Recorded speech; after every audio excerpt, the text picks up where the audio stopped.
So hi everyone, my self Aman and again welcome you. तो आज की class में हम एक और इंटरव्यू क्वेश्चन हम डिस्कस करेंगे। ये भी रिसेंटली पूछा गया था। तो क्वेश्चन ये है कि we have to find out top 3 highest paid employees in each department. तो एक डमी डेटा दिया गया था, जो ये आपके सामने डेटा है। ठीक है, इसको मैंने डेटा, ये आपको डिस्क्रिप्शन में मिल जाएगा ये डेटा। अब इसमें पूछा जा रहा है कि आपको department wise top 3 highest paid employees निकालना है। ठीक है, तो द डिपार्टमेंट है सेल्स, अकाउंटिंग। ठीक, तो अब इसको अप्रोच कैसे करेंगे? तो क्लियरली ये हम पढ़ चुके हैं, कभी भी इस टाइप के सिनेरियोज आते हैं तो सबसे पहले हम क्या यूज़ करेंगे? Window function. तो विंडो फंक्शन में हम सबसे पहले एक विंडो क्रिएट करेंगे। तो बिफोर यूजिंग विंडो फंक्शन हम क्या करेंगे? हम इंपोर्ट करते हैं इसको। So from PySpark dot SQL dot window import window. और क्योंकि इसमें सैलरीज डिफरेंट हैं तो we can go with row number. ठीक है, तो रो नंबर से क्या होगा कि हमें हर एक सैलरी के करस्पॉन्डिंग एक इंडिविजुअल आईडी मिल जाएगी, राइट?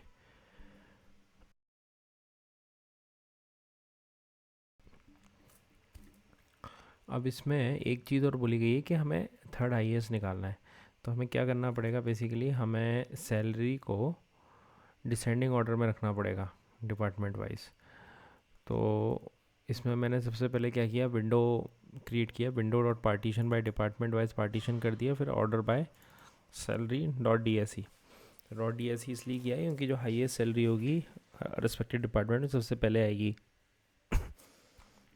और उसको हम रो नंबर फर्स्ट असाइन करेंगे 1। ठीक, तो इधर विद कॉलम का यूज़ किया है। तो विद कॉलम बेसिकली यूज़ होता है कि एक न्यू कॉलम जनरेट करने के लिए आपके एग्जिस्टिंग डेटा फ्रेम में। तो d f is basically the name of the data frame dot with column r n. First argument क्या होता है? Name of the column. Second argument row number, जो हम विंडो फंक्शन यूज़ करना चाहते हैं, डॉट ओवर विंडो, जो हमने ये विंडो क्रिएट की थी। ठीक, डॉट शो। तो अगर मैं इसको रन करता हूँ, ठीक है, तो क्लियरली अगर आपको दिख रहा होगा, अब ये मेरा डेटा अरेंज हो गया है ऑन द बेसिस ऑफ, पहले पार्टीशन हुआ डिपार्टमेंट के बेसिस पे। फिर क्योंकि सैलरी में मैंने डिसेंडिंग ऑर्डर लगाया, तो जो हाईएस्ट सैलरी होगी हर एक डिपार्टमेंट की वो सबसे ऊपर आएगी, हाईएस्ट सैलरी किसी भी डिपार्टमेंट की। और रो नंबर की तरह उसको हमने नंबरिंग कर दी, दैट इज़ 1 2 3। और सेल्स में है 1 2 3 4, बट हमें चाहिए कि हमें तो टॉप 3 ही चाहिए। ठीक है, तो हम क्या करेंगे? हम फ़िल्टर फंक्शन यूज़ कर लेंगे। क्या करेंगे? हम फ़िल्टर फंक्शन।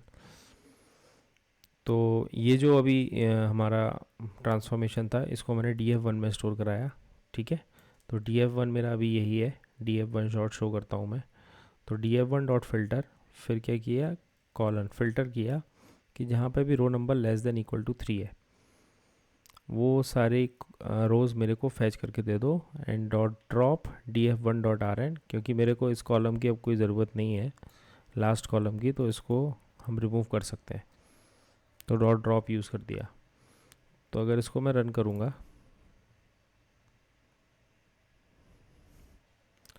ठीक है, तो ये क्लियरली हमें डेटा मिलेगा टॉप 3 एम्प्लॉयज़। तो अगर अकाउंटिंग में देखो, ये मेरे को 3 मिल गया, सेल्स में भी मेरे को 3 मिल गया।